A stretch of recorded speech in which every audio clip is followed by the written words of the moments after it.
Un segundo. Listo, grabando. Listo, Kevin. Bueno, bienvenidos a todos. El espacio de hoy, pues, es un espacio que buscamos hace mucho tiempo con nuestro querido doctor Kevin. Y pues lo que buscamos hoy es hablar un poco más de la ciencia detrás del rendimiento humano. Cualquier pregunta, cualquier duda, la idea es hacer este espacio interactivo. Primero, pues yo voy a hacerle algunas preguntas a Kevin, preguntas frecuentes que llegan mucho para que ustedes tengan también toda la expertise de él, lo conozcan un poco más y resolvamos muchas dudas y a partir de ahí vamos a abrir el espacio también para preguntas que ustedes tengan.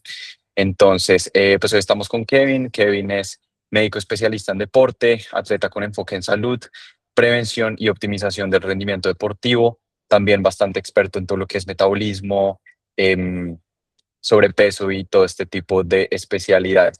Así que le cedo la palabra muy rápido a Kevin para que se presente, nos cuente un poco más de su expertise, su experiencia y ya empezamos a bombardearlo de preguntas que tenemos demasiadas dudas sobre este tema, ¿no? Pero dale, Kevin, te cedo la palabra. Listo, Paz. ¿Cómo vamos? Gracias a ti y al equipo de Humanolab por este espacio, por compartir con ustedes y pues con las personas que se conecten para poder resolverles dudas. ¿Sí? Bueno, me presento nuevamente por la introducción que hizo Paz, pero me presento nuevamente. Mi nombre es Kevin Fernández Bragman. Yo soy médico, especialista en medicina del deporte. Estudié en la Universidad del Bosque en Bogotá y actualmente pues me desempeño tanto en rendimiento como en el tema de metabolismo, sobrepeso, obesidad, digamos, menopausia, mujeres con menopausia, perimenopausia, también en ese ámbito. Trabajo de la mano con un endocrino y yo creo que pues, tenemos ya la conexión de humano con Boulder. Entonces, yo también trabajo en Boulder, ahí atendemos y miramos a todos nuestros pacientes, porque al final son nuestros pacientes, son compartidos y estamos en todo lo que es el rendimiento a nivel de Boulder.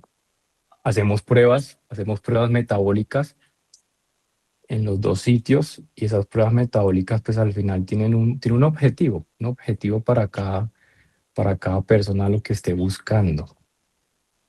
Listo. Básicamente, sí, ahí vamos Buenísimo, Kevin. desarrollándonos. Buenísimo, Kevin, súper. Y Kevin también es atleta, ¿no? Yo digo, los mejores médicos son los que aplican lo que predican, porque si no, no cuadra la cosa y pasa mucho. Toca entender todo eso, si no, Sí, sí, ¿cómo no, vas a no. entender a tu paciente, sí? Exacto, Entonces, sí, ahí exacto. trabajamos lo que es fuerza y la parte cardiovascular. Tenemos ahorita en noviembre la carrera en San Andrés, la maratón de los siete colores. No voy a hacer 42, pero vamos a ir a correrla. Súper, que también eres embajadora ya. Buenísimo, Kevin. También Pues soy un gusto embajador. conocerte. Y pues bueno, vamos a empezar entonces este webinar. Como les decía, la idea hoy es hablar de la ciencia detrás del rendimiento humano y em, hablarlo desde la parte de evidencia científica. ¿Por qué? Porque pues hoy, digamos, ustedes saben, hay demasiado ruido en redes sociales, demasiado ruido en general de cómo optimizar el rendimiento humano, cómo optimizar el metabolismo humano. Y pues al final, entonces, que el ayuno, que el suplemento aquí, que este tipo de entrenamiento. Entonces, pues hoy vamos a buscar aterrizar todo eso a que realmente está validado con ciencia y que no, y pues que un doctor como Kevin se los pueda explicar de manera mucho más aterrizada.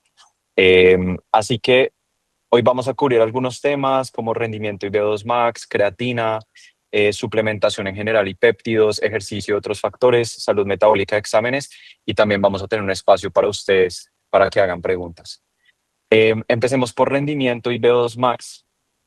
La primera pregunta, Kevin, es cuéntanos un poco más de qué es VO2 max y por qué se volvió un indicador tan importante para longevidad, no solamente rendimiento deportivo como se conocía antes, y por qué también todo el mundo debería empezar a medir su VO2 max. Bueno, muy bien. Mira que mucha gente conoce el consumo de oxígeno o el famoso VO2 max por rendimiento, pero esta prueba, al final, esta prueba nace de unas pruebas cardiológicas. no nace como tal en el rendimiento, sino que ya nace es en la clínica como tal. Entonces hace mucho tiempo los cardiólogos hacían este tipo de pruebas para personas que ya tenían problemas cardíacos, una falla cardíaca o necesitaban un reemplazo, no, un trasplante cardíaco. Entonces el consumo de oxígeno es un parámetro que ellos tienen en cuenta para tener un ítem más o un peso más, de decir, ve, esta persona necesita que le hagan X tipo de tratamiento. Entonces, ese VO2 max, máximo consumo de oxígeno, es la capacidad que tiene tu cuerpo, nuestros cuerpos, de captar el oxígeno del ambiente, transportarlo a nivel sanguíneo y entregárselo al músculo, a la célula muscular. Entonces, es un marcador que mira cómo está funcionando corazón, pulmones y músculo, esa integración, ¿sí? ¿Por qué se volvió un marcador de longevidad? Porque ya diferentes estudios, ya lleva ya más de 20 años, se podría decir, diferentes estudios han encontrado que a mayor consumo de oxígeno, yo puedo vivir mejor. No estamos hablando de longevidad para vivir 300 años, sino cuando yo llegue a mis 50, a mis 60, a mis 70, a mis 80 años, a donde yo vaya a llegar bien, que yo pueda subir 5 pisos sin problema, sin fatigarme, sin ahogarme, que yo pueda caminar 3, 4, 5 cuadras sin fatigarme, que yo pueda ser funcional, es la palabra. Entonces, a nivel deportivo, a nivel de rendimiento deportivo, pues hoy en día todos los atletas, llamémoslos amateur, como nosotros no somos élite, somos amateur, siempre miramos el reloj. ¿Cuál es tu consumo de oxígeno, Paz? No, 50. ¿Cuál es tu consumo de oxígeno, Kevin? 45. Medidos por, pues no medidos, son estimaciones, al final son estimaciones que te da el reloj, las diferentes marcas. Entonces, entre los atletas amateur mantienen en una competitividad con el consumo de oxígeno, porque creen que entre más consumo de oxígeno van a rendir muchísimo mejor. Sí y no. Ahí entra un poco el conflicto de sí y no. ¿Por qué? Yo puedo tener 2 Pascal. Los dos tienen el mismo consumo de oxígeno, mismo peso, misma talla, edad, etcétera. Mismo consumo de oxígeno, vamos a poner un ejemplo, 50. Pero uno de esos 2 le gana al otro cuando está corriendo. En tiempo, es más eficiente. ¿Por qué?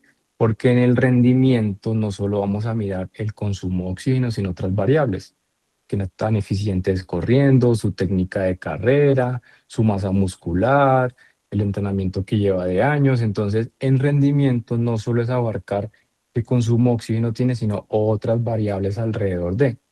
Importante medirlo, ¿por qué? Porque el reloj tiene estimaciones y puede fallar, o los relojes. Hay pruebas en campo que también pueden hacer algunos entrenadores, pero terminan siendo estimaciones por ecuaciones.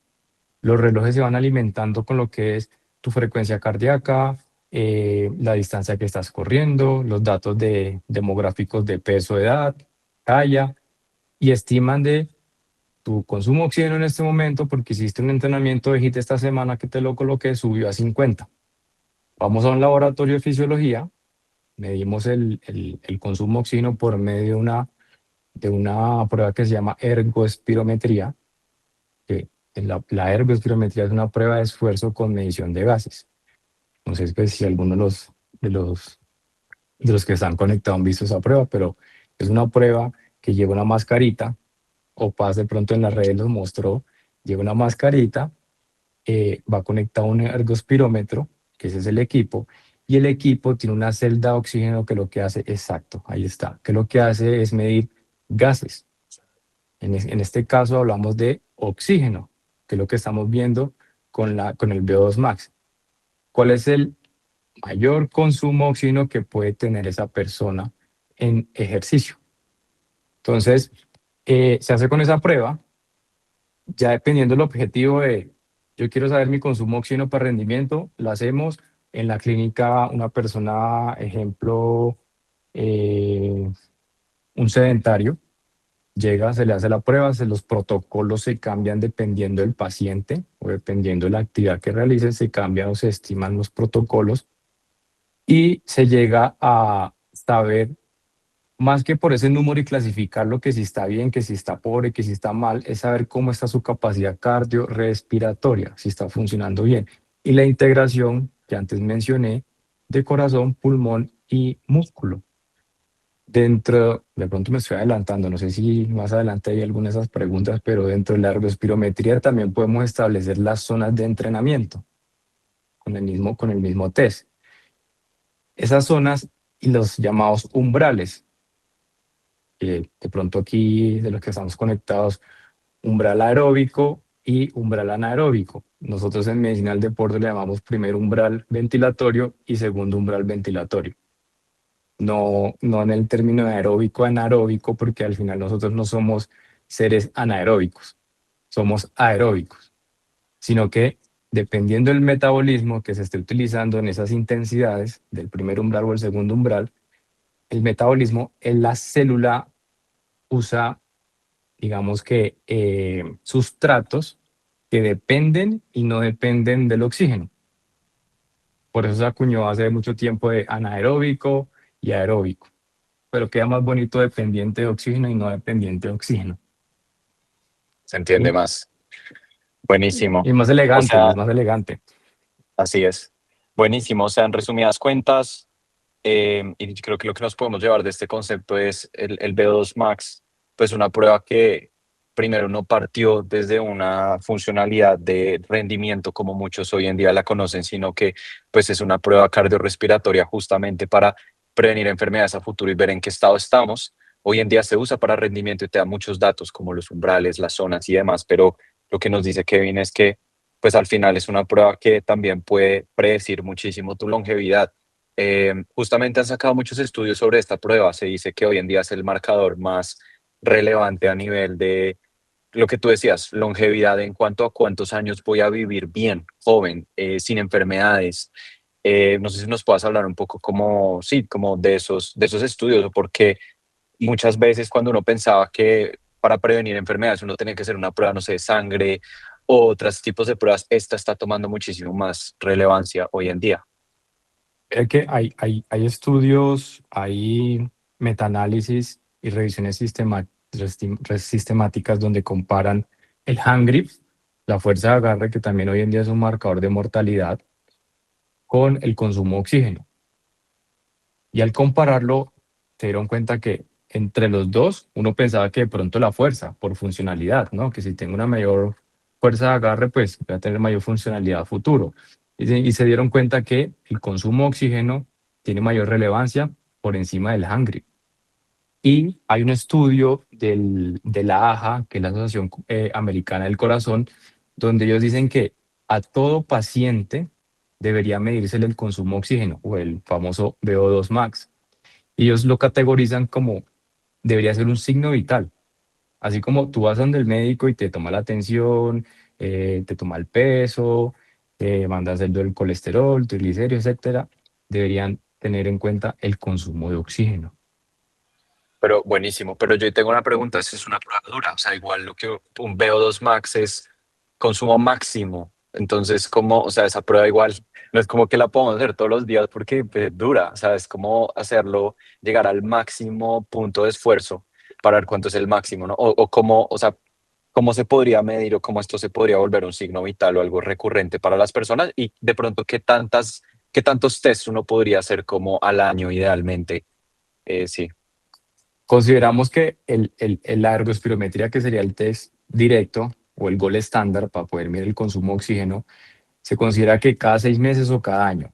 Si lo llevamos a alto rendimiento, lo hacen cada año, por ejemplo. Mencionaba, yo creo que lo mencioné, dependiendo del paciente, de la persona o del objetivo, se cuadra el protocolo en el ergospirómetro. Ah, Entonces, ok. llega Paz, como el que te hicimos, llega Paz y le ponemos un protocolo incremental. Cada minuto vamos subiendo 1 kilómetro porque tú eres una persona entrenada. Pero digamos que llega una persona sedentaria, que está en sobrepeso o que no hace ejercicio, ya el protocolo toca cambiarlo. Ya tenemos que ver Ok. cómo jugar. Si lo ponemos, ejemplo, caminando, y cada X tiempo vamos jugando con la inclinación, no con la velocidad. Porque al ser una prueba de esfuerzo, los estudios lo tienen estimado que la prueba tiene, o sea, para tener la relevancia, la importancia de los datos, tiene que durar entre 12 y 15 minutos la prueba. Si la prueba es muy corta, de 5 minutos, no tengo las variables necesarias para poder interpretar la prueba. O si se pasa de 15 minutos, pues ya no va a haber cambios que sean importantes, digámoslo así. 12 a 15 minutos dura la prueba entre lo que es el calentamiento, la prueba como tal y la recuperación. Entonces, tú adaptas o nosotros adaptamos el protocolo dependiendo del paciente. Hay un problema. ¿Cuál es el problema? Que el sistema de salud,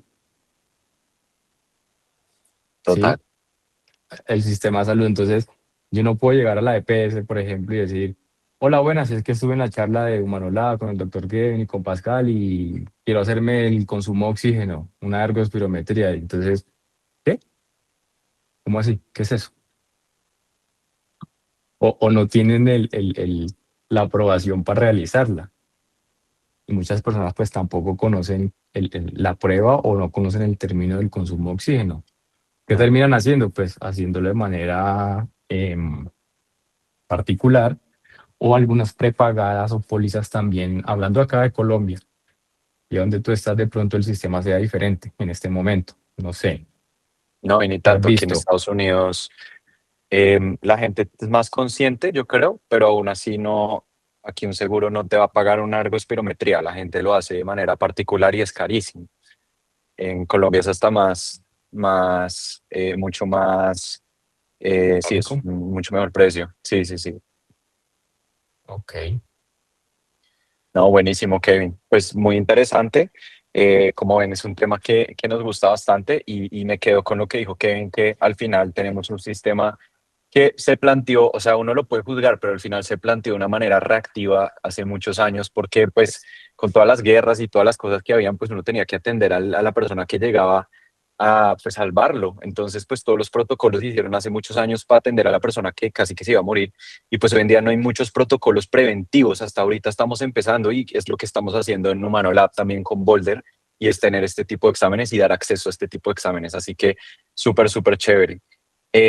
Bueno, pasemos. Sí, cuenta, cuenta. Es un examen también, como tú me acabas de mencionar, preventivo, porque si una persona llega, conoce su consumo de oxígeno, conoce cómo está su capacidad cardiorrespiratoria y tú le muestras datos, porque al final a nosotros nos gusta la data y lo que no se mide no se puede mejorar. Entonces tenemos esa data y mira, tu consumo de oxígeno es de, no sé, 25. Estás por debajo de los rangos comparados con una persona de tu mismo sexo y edad. Estás muy por debajo, o sea, tu capacidad cardiorrespiratoria es muy mala.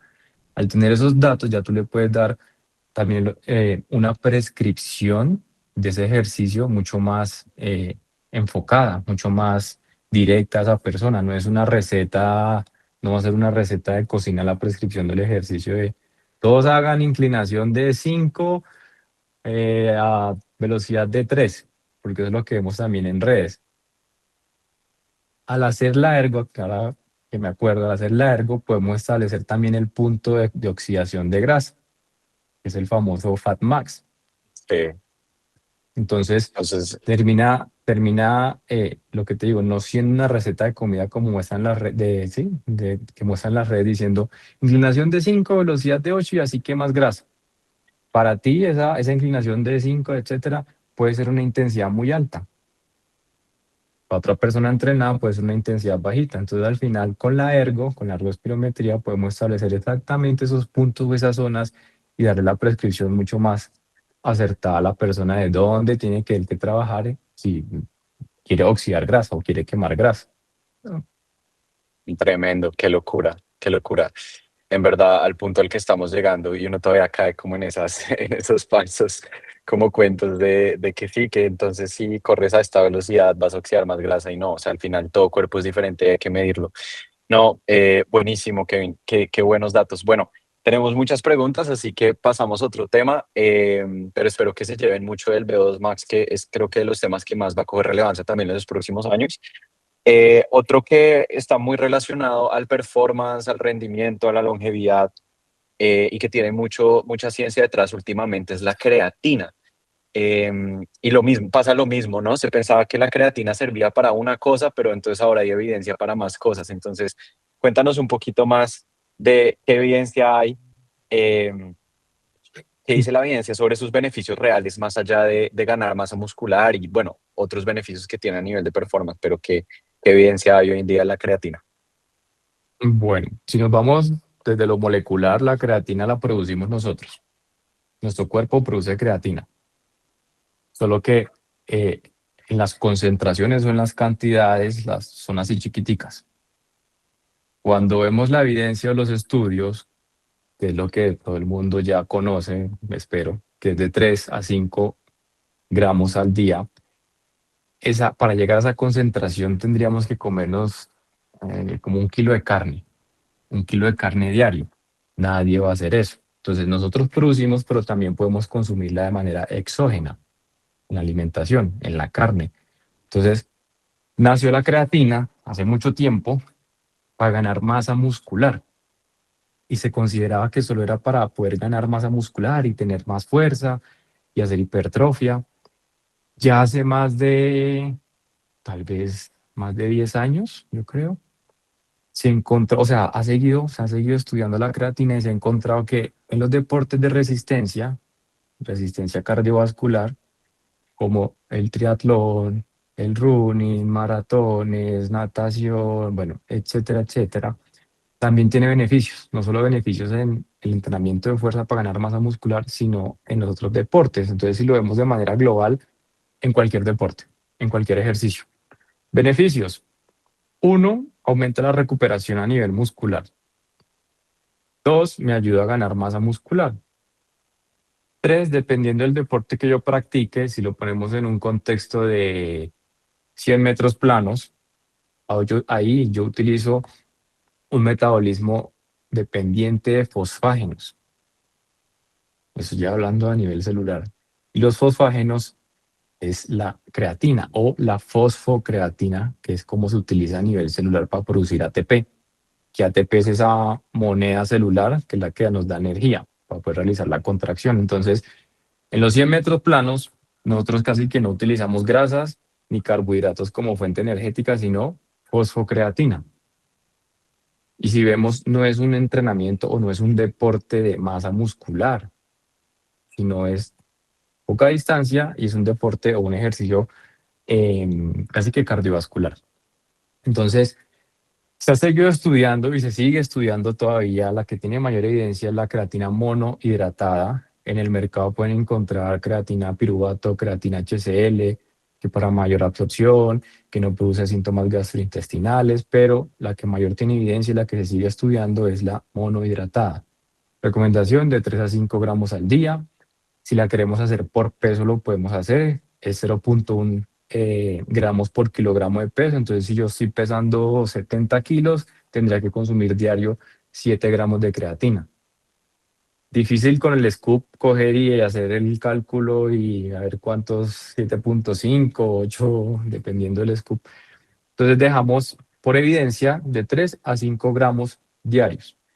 La creatina funciona por acumulación. No es que yo me la tome hoy y me la vuelvo a tomar dentro de 15 días porque me va a funcionar. No, eso funciona por acumulación. Entonces yo a nivel muscular, donde se almacena la creatina, voy a tener un pool mucho más grande de esa reserva energética. Por ende, mi recuperación va a ser mucho más rápida. Voy a poder ganar masa muscular, pero no directamente, sino indirectamente, porque al tener mayor energía, voy a recuperarme más rápido entre series. Por ejemplo, si estoy haciendo ejercicio de fuerza, más rápido entre series o más rápido entre las repeticiones. Por ende, voy a poder cargar más peso y eso me va a hacer que yo genere una hipertrofia muscular y pues voy a ganar más. Entonces es indirectamente. La creatina tiene estudios en adulto mayor, en el tema cognitivo, en la prevención de Alzheimer, porque la creatina ya ha encontrado que no solo da energía a la célula muscular, sino que también le da energía a la neurona, que es la célula del sistema nervioso central, hablando, digamos, en este caso del cerebro. Entonces, En pacientes con demencias o temas cognitivos se está dando protocolos de creatina. Em, Hay estudios que también si yo tengo alguna alteración del sueño o estoy durmiendo muy mal y para mejorar mi concentración durante el día, me puedo tomar entre 5 a 10 gramos de creatina y me ayuda con la concentración o estar un poco más focus durante el trabajo de ese día. La creatina eh, se volvió muy, muy, muy famosa. Yo me acuerdo que uno podía conseguir una creatina en 50.000 pesos, un tarro. Ahorita el tarro puede estar por 200.000 pesos o más, dependiendo de la calidad de la creatina. Entonces, se ha vuelto muy famosa, se sigue estudiando. ¿Por qué? Por todos los beneficios que tiene. Y dentro de eso, no solo hablando de rendimiento, sino a nivel de eh, problemas como la sarcopenia, que la sarcopenia es la pérdida de masa muscular y de fuerza. Esa sarcopenia empieza, o la sarcopenia no, más bien la pérdida de masa muscular empieza aproximadamente desde los 30 años. Empezamos a perder alrededor de 1% al año de la masa muscular. En una década puede ser de 8 a 10% la pérdida de masa muscular y esa pérdida yo la puedo, digamos, disminuir un poco con el consumo de creatina. No es que, vuelvo y repito, no es que directamente me vaya a aumentar la masa, sino que alrededor de eso yo tengo que también tener hábitos. Y entre esos hábitos está el ejercicio, el entrenamiento, la buena alimentación, el consumo de agua, todo este cuento. Entonces, sarcopenia llega el tema de el adulto mayor que está perdiendo masa muscular, que está perdiendo potencia o ya la ha perdido, entonces se puede suplementar con creatina. La persona con sobrepeso o que tiene obesidad generalmente puede que sí, puede que no, puede tener un sobrepeso, una obesidad sarcopénica. O sea, tengo mucho tejido adiposo y estoy perdiendo masa muscular o he perdido masa muscular. Entonces, en ese proceso de recomposición corporal, podemos también ayudar a ese paciente con creatina. Entonces, si lo ves, podemos atacar mucha población, ¿sí? Buenísimo. Adulto mayor, el alto rendimiento, cualquier tipo de deporte cardiovascular de fuerza, evidencia en cuanto al tema cognitivo, en los pacientes que tienen algún tema cognitivo, temas de Alzheimer, mejorar mi recuperación muscular, etcétera, etcétera. No sabemos. Mira que hace tal vez 2 meses yo estaba hablando con otro médico del deporte y llegamos a la conclusión que íbamos a llegar al punto donde muchos alimentos iban a venir fortificados con creatina. Mm, Eso está interesante. Eso está Puede que bastante lleguemos ahí, interesante. puede que Wow. lleguemos ahí. Si tú miras la sal de cocina, la sal es yodada, está Sí. fortificada con yodo, ¿sí? Por el tema hace mucho tiempo del hipotiroidismo, del bocio que aparecía en los pacientes, en las personas, entonces la sal viene con un poquito de yodo. Entonces, Mm, nosotros llegamos a esa discusión de que algunos alimentos en algún punto puede que lleguen ya con creatina. wow. ¿Y qué pasaría? Ahí yo tengo una pregunta. ¿Qué pasa si uno toma más de la cuenta? O sea, como si uno toma más de los 5 gramos al día, ¿qué pasa? Si lo haces por peso no pasaría nada. Si de pronto te pasas de lo que tú pesas, que era el ejemplo que coloqué, 3 a 5 gramos. ¿Tú cuánto pesas? Yo 69. Entonces, digamos 70. Mm, El scoop generalmente viene o de 3 o de 5. ujú, Si lo hacemos por peso, tú tendrías que estar tomándote 70, es que 70, 7 gramos de creatina al día. ujú. Entonces tú dices, no, pero para ponerme a pesar, ¿cómo hago? Mejor me tomo dos de, de 5. Serían 10 gramos de creatina al día. Mm, Efectos, puede que te dé malestar gastrointestinal, puede que te dé diarrea. ujú. Son los efectos que se han descrito de pronto si se pasan de dosis. Ahora, si tú revisas la evidencia, antes se creía también que había que hacer fase de carga Y que por afectaba la unos, creatinina, yo no sé qué. pero no tiene Ninguna ninguna relación. relevancia al tema así. Mm, Si tú consumes creatina y te haces un examen de creatinina, puede salir un poquito elevada, es un poquito. Entonces, eso no tiene indicación o te está demostrando que tienes una falla renal, porque puede suceder que el médico que no conoce, le hacen exámenes, el paciente vuelve con sus exámenes y dice, uy, fue pucha, esa creatinina está elevada, usted tiene falla renal, vaya ya a hacerse diálisis. ¿Sí? Dentro del contexto de que si yo estoy consumiendo creatina, yo hago ejercicio o me lo envió el médico por X o Y razón, ok, listo. Pero no es mm, entrar en alerta de, pues pucha, está muy alta, entonces ya tiene falla renal. Si tú revisas interesante. la evidencia, no hay Sí, complicaciones no. con el consumo crónico de creatina. Hay estudios de consumo de creatina por más de 10 años de seguido y no hay alteración a nivel renal. Buenísimo. Qué gran dato. Buenísimo, muy interesante. Y bueno, y espero que todos hayan tomado mucha nota con este para entender también cuál es la porción, cómo se debería tomar y también creo que es muy importante entender el efecto que tiene tanto a nivel indirecto en la masa muscular, entender con por qué, que al final lo que permite es poder tener mayor capacidad de producción de energía de recuperación, eventualmente de producción de energía y también hay estudios que demuestran todo lo que decía Kevin, ¿no? El tema cognitivo, sueño, bueno, muchísimos beneficios. Así que buenísimo. Eh, bueno, hablemos de un tema que está de moda, Kevin, y son los péptidos. Está bien de moda. Muchos a favor, muchos en contra. Yo he venido como pensando, cambiando opiniones, como bueno, esto está interesante. Te voy a decir mi caso personal al principio. Yo los vi, yo dije, pucha, esto me va a dejar sin trabajo, no mentira. Pero yo dije, no, pues la gente se inyecta eso y ya bajan de peso, pareciera, ¿no? Entonces uno dice, wow, como en verdad, si eso fuera así de real, pues em, sería una locura. Pero pues obviamente ya uno se da cuenta todos los efectos secundarios que tiene. Ahora, después uno entiende cómo funciona, estudios que están dándose, que están teniendo una evidencia bastante interesante, uno dice, venga, esto podría ser el futuro de la medicina, pero no sé si todavía estamos ahí.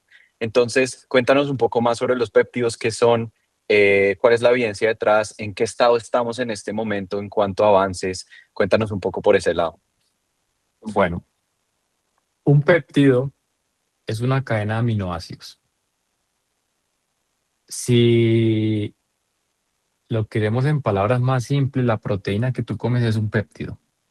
La proteína es una cadena de aminoácidos, desde la parte molecular. Se puso muy de moda ahorita el nombre de péptidos, pero un péptido ya lleva años y años y años y años. Te pongo el ejemplo más sencillo, la insulina. La insulina es un péptido, ¿sí? Que nosotros o mi cuerpo produce de manera natural. Un laboratorio hace mucho tiempo lo creó de manera artificial para sus pacientes que tienen problemas a nivel de páncreas, temas con la diabetes, hablando de un caso mucho más específico. Entonces, ahorita ya está de moda el término de péptidos y el péptido, pero eso ya lleva hace mucho tiempo. ¿Qué se ha puesto en relevancia con los péptidos ahorita? Es con la pérdida de peso. Si quiero perder peso, estoy en obesidad, estoy en sobrepeso. Hay unos que ya están avalados, que ya han tenido los estudios respectivos. Hay otros que apenas están en esos estudios, y no tienen todavía los avales a nivel mundial de las distintas entidades, digamos, de salud. Por mencionar nombres, B500, FGH, etcétera, etcétera, buscando beneficios para la piel, para perder peso, que para ganar masa muscular, para la caída del pelo, bueno, etcétera, etcétera. No es que sean ilegales, porque hay unos que ya están aprobados, y te pongo el claro ejemplo, los que son el liraglutide, el semaglutide,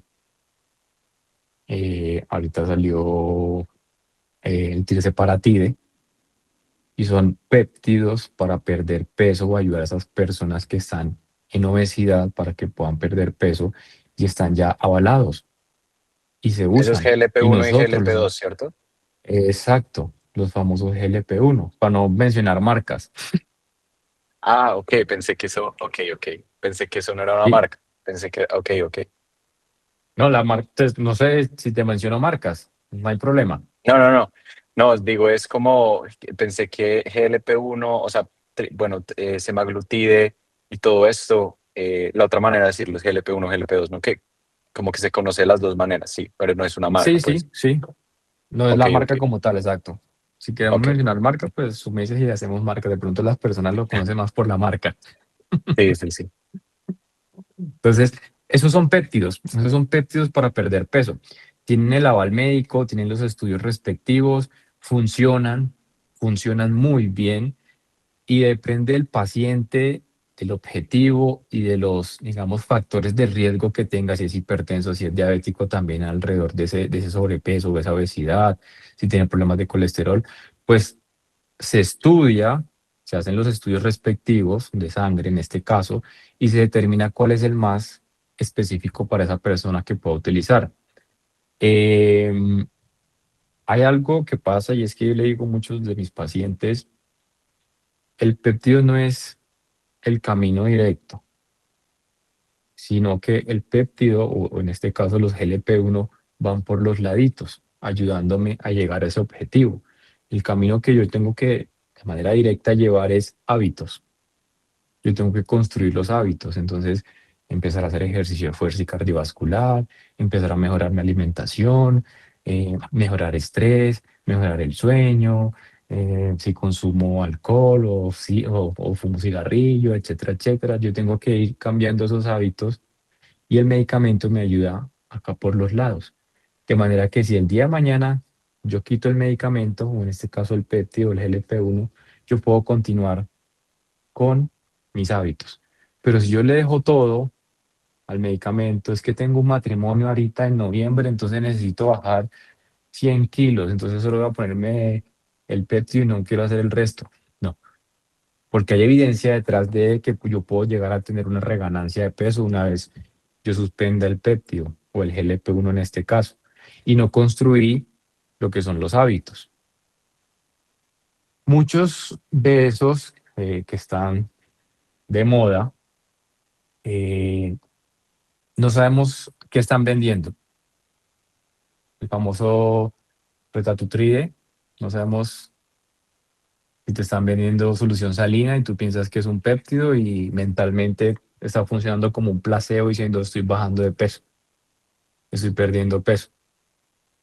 Y alrededor de esa pérdida de peso, de pronto esa persona está haciendo ejercicio, está comiendo mejor, pero piensa que es el nuevo péptido, que en este momento ese péptido no tiene aval médico, todavía está en fase de estudio, no ha sido probado todavía en humanos, pero tú ves que por redes, ya yo te lo puedo conseguir, yo te lo traigo de Estados Unidos, sí, te lo traigo de Panamá, te lo traigo de Europa, tengo 20 amigos que lo usaron y perdieron peso, es mejor que el semaglutide y el liraglutide, funciona muchísimo mejor, no da efectos secundarios, pero entonces, ¿quién te garantiza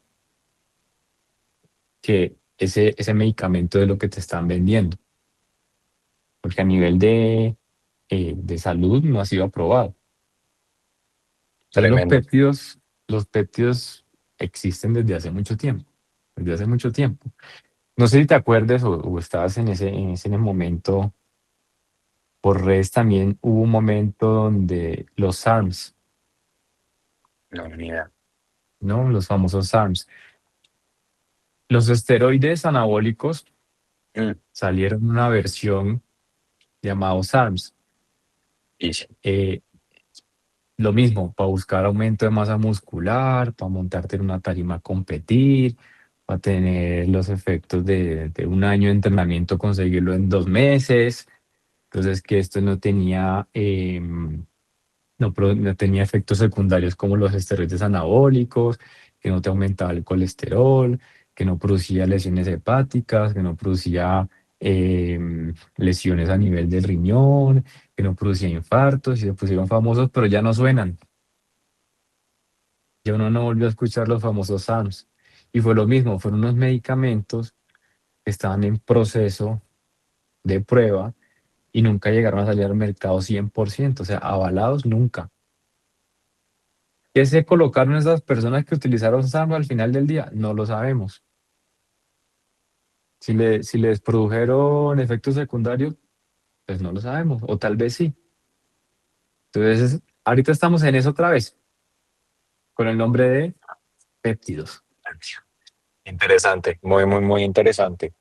Tremendo. Además que creo, pues, tengo como una última pregunta, ya voy a abrir el espacio para las preguntas de todos, pero los péptidos también tienen un reto a nivel de farma y es que como el péptido no es una invención humana, sino que ya existe, o sea, eso es algo que el cuerpo produce, o sea, el GLP-1 es algo que tu cuerpo ya produce, es muy difícil de patentar, por ende ninguna farma quiere como tenerlo. Entonces se vuelve un enredo porque entonces está, digamos que en fase de prueba, pero entonces los únicos que pueden financiar esos estudios es una farma, pero una farma no quiere tener el péptido porque pues no le sirve, porque no lo puede patentar, entonces es un enredo. Entonces no sé si nos puedas, esto es cierto, no sé si nos puedas comentar un poco más sobre eso. Pues al final hay dinero de por medio con todo. Podemos hablar, hay dinero de por medio. eh, para que una farmacéutica pueda sacar un medicamento tiene que cumplir con muchos criterios, ¿sí? Y por fases. Entonces, digamos, fase uno 2 3 4 Fase uno empiezan todo ese proceso de laboratorio, de crear el medicamento. Fase 2 lo pruebo en raticas. Fase 3 no veo que no hubo efectos secundarios. Vamos a probarlo en fase 3 en humanos. Una vez probamos en humanos, fase 4 de que miramos a largo plazo si no hay ningún efecto. Y ahí sí, todo bien, todo controlado, saquémoslo al mercado. Estos péptidos, los famosos ahorita que están tan de moda, que ni siquiera tienen un nombre específico. Si tú te das cuenta, son como HG500, TB500. Y dices, bueno, ¿y eso qué significa? O sea, no tienen ni siquiera un nombre específico. Entonces están en pruebas y no han llegado a esa fase 3. No sabemos si es por tema económico, si es por tema de no comprometerse con la industria, si es por patentes, pero Sí, la ahí realidad es seguimos que en no. Sí, la realidad es que no han llegado a fase 3 y, pues al final hay mucho riesgo. Eh, bueno, la verdad, muy, muy interesante, Kevin, saber todo esto y pues también entender, digamos, que los riesgos, tanto los eventualmente posibles beneficios como también entender la realidad del asunto y los riesgos que pueden tener. Voy a abrir el espacio a preguntas. Creo que aquí tocamos unos temas muy, muy importantes. Pues yo creo que los últimos, o sea, creo que son de los tres temas más hablados hoy en día a nivel de rendimiento humano, ¿no? Como, bueno, VO2 Max está muy de moda, creatina en términos de suplementación es el que más está arriba y péptidos, pues digamos que ahorita también partiendo pues desde un punto de vista de suplementación slash medicina eh, más hacia la parte metabólica también está tomando mucha fuerza. Entonces, pues abro el espacio para preguntas, en verdad sin pena y sin miedo, como quien tiene preguntas, este es el espacio para hacerlas, tienen un especialista en el tema, entonces, súper, súper abierto. Entonces, quien tiene preguntas, en verdad, prendan el micrófono, pueden escribir por el chat también, pero súper chévere si aquí también pueden levantar la mano y de una vez poder hacer la pregunta. Cris, dale. Hola Kevin, gracias por la charla, estuvo genial. Yo te quería hacer una pregunta y es el tema de la mujer. O sea, hay muchas personas que dicen trabaja con tu ciclo y hace ejercicio con tu ciclo y entonces ahora está como justamente esta nueva ciencia tipo hablando como de todo lo que tiene que ver con el ciclo de la mujer, la parte hormonal y demás como tipo entrenar basado como en el ciclo de la mujer y está el otro tipo de personas que dicen como no, eso no importa y ya está y solamente, o sea, entrena basado en cómo te sientes. ¿Cuál es tu opinión en ese sentido? Porque justo pues también llegan muchas mujeres con temas hormonales y creo que esta es una gran pregunta como de, en verdad, es importante hacerlo basado en el ciclo o más como, bueno, como tú te vas sintiendo, pues vas entrenando o si hay una ciencia detrás de entrenar basado como en el ciclo de la mujer. Ok. Gracias por la pregunta, Cristina. A ver, si te lo traslado al alto rendimiento, en alto rendimiento, eh, se llevó un control del ciclo de las mujeres en alto rendimiento. Cuando le llegó, cómo son los ciclos, cuánto duran, si son regulares, irregulares, si está con algún anticonceptivo, etcétera, etcétera, porque con eso la nutrición deportiva ajusta los requerimientos de acuerdo al ciclo, tal cual como tú lo mencionabas. Entonces, hay dentro de esos ciclos o esas fases que va experimentando la mujer donde puede tener baja disponibilidad de energía o alta disponibilidad de energía. Entonces, por eso te lo traslado al alto rendimiento. Es donde entra nutrición deportiva para estar cuadrando. Estamos en X fase, tenemos que aumentar los carbohidratos para poder rendir. Tenemos que aquí bajar un poco los carbohidratos, tenemos que aumentar el consumo de proteína, etcétera, etcétera. En fútbol, por ejemplo, en fútbol hay muchos estudios donde llevan todo ese control del ciclo, no solo para el rendimiento, sino para saber si está entrando en un problema que se llama el REDS, que es una baja disponibilidad de energía asociada al deporte. Y ese REDS, uno de los, digamos, signos que se producen en la mujer es que haya menorrea, o sea, se les va el ciclo, dejan de menstruar. ¿Por qué? Por la alta carga de entrenamiento que ya están llevando y por la baja disponibilidad de energía que no están entregándole a su cuerpo. Entonces, estoy entrenando mucho, pero no estoy consumiendo los nutrientes que necesito. Entonces, entro en ese proceso de el llamado REDS.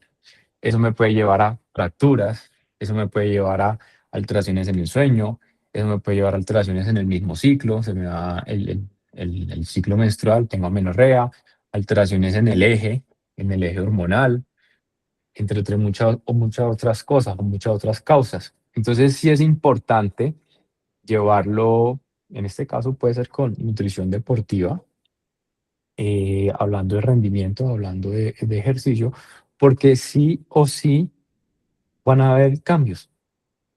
Y no son esos cambios de decir, ah, ya estás en tus días, sino de pronto conocer el ciclo de cada mujer, adaptar los requerimientos que necesite para que pueda rendir muchísimo mejor. Y entender porque a veces eh, cuando está en esa fase de los dolores menstruales, algunas dejan de entrenar y otras se dan cuenta que si entrenan a baja intensidad, esos dolores menstruales mejoran muchísimo. ¿Por qué? Porque el ejercicio libera un montón de sustancias llamadas mioquinas y dentro de esas mioquinas muchas son antiinflamatorias. Entonces actúan de manera natural como si estuvieses tomándote un medicamento, un antiinflamatorio, un diclofenac o un naproxen o algún medicamento de esos.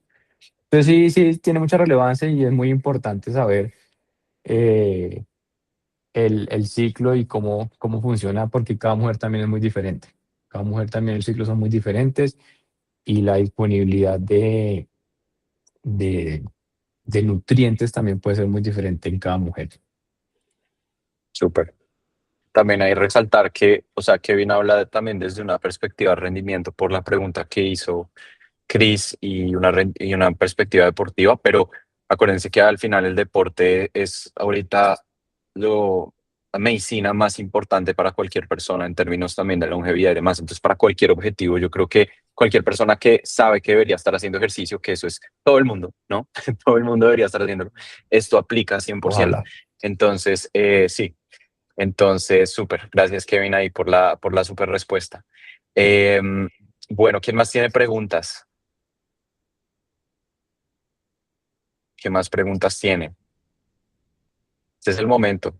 Este es su momento para Brillar. preguntarle a Kevin. Súper, súper, súper, súper.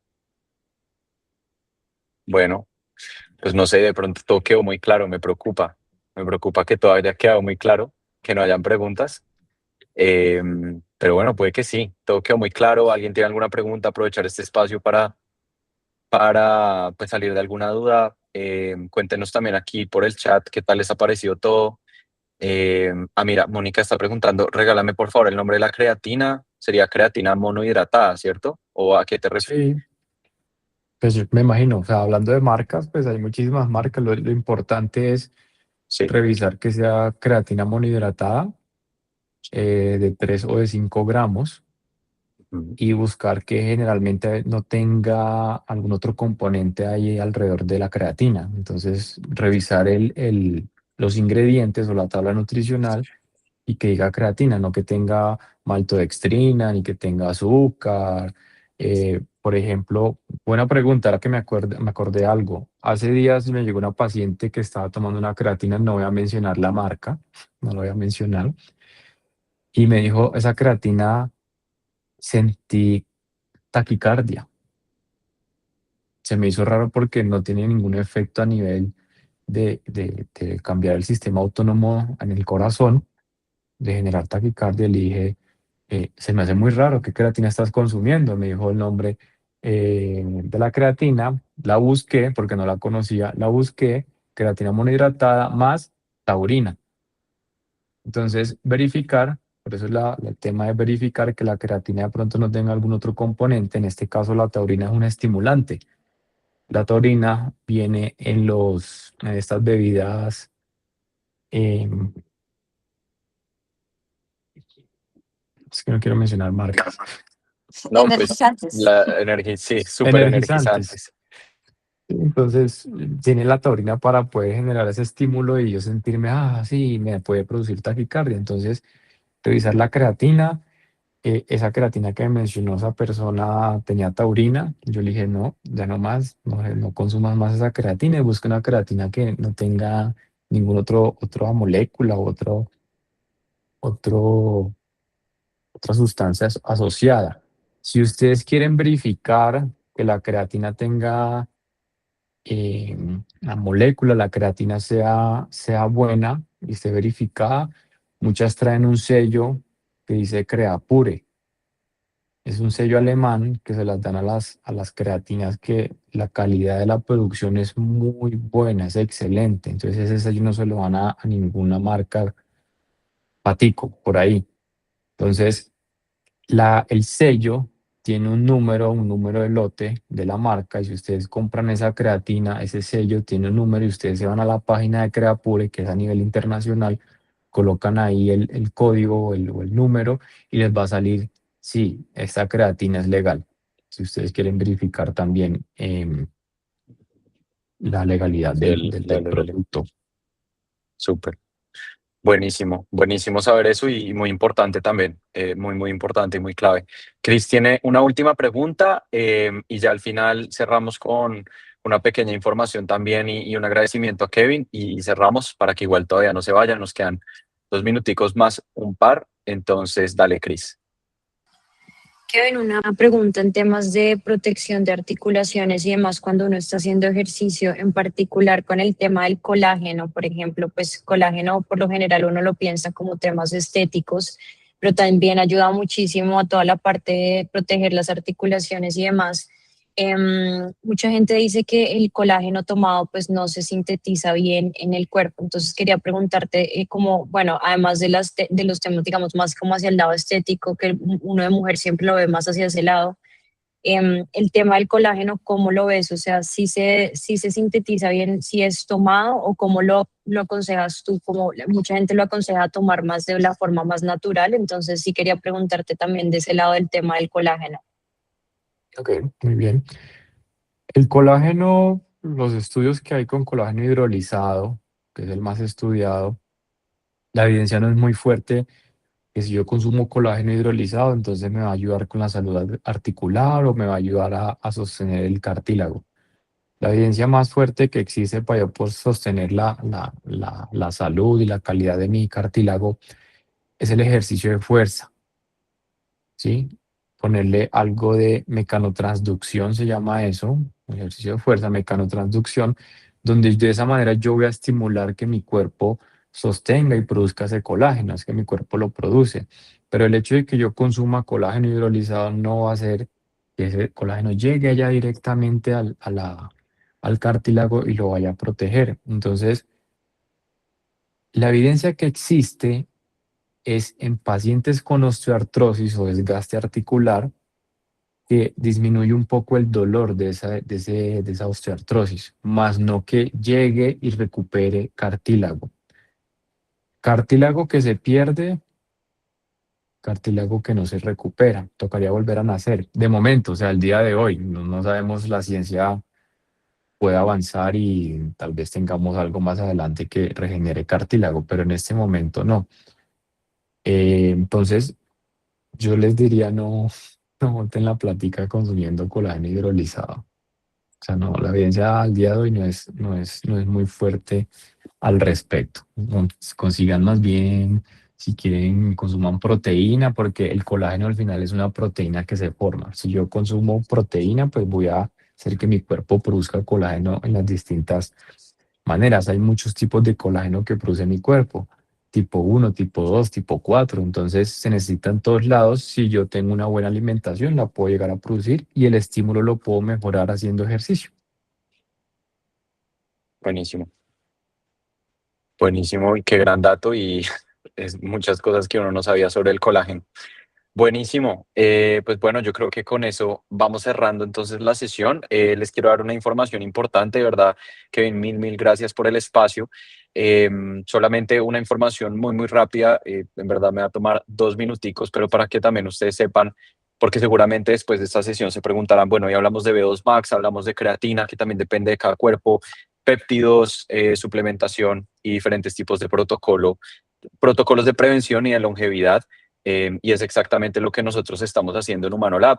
Les quiero mostrar muy rápido cómo se ve Humano Lab hoy en día. Humano Lab es una plataforma, es de las primeras, o podríamos decir que sí, es de las primeras plataformas para Latinoamérica en cuanto a medicina preventiva, longevidad y medicina de precisión. Lo que hacemos es darle acceso a ustedes a exámenes de prevención que son muchísimo más completos, como lo escucharon con Kevin, exámenes de sangre completos que analizan varios biomarcadores, VO2 Max, buscando prevenir enfermedades y buscando también identificar qué está bloqueando su cuerpo para así poder optimizarlo. Si tú no mides, pues no vas a saber qué optimizar, así que eso es lo que nosotros hacemos.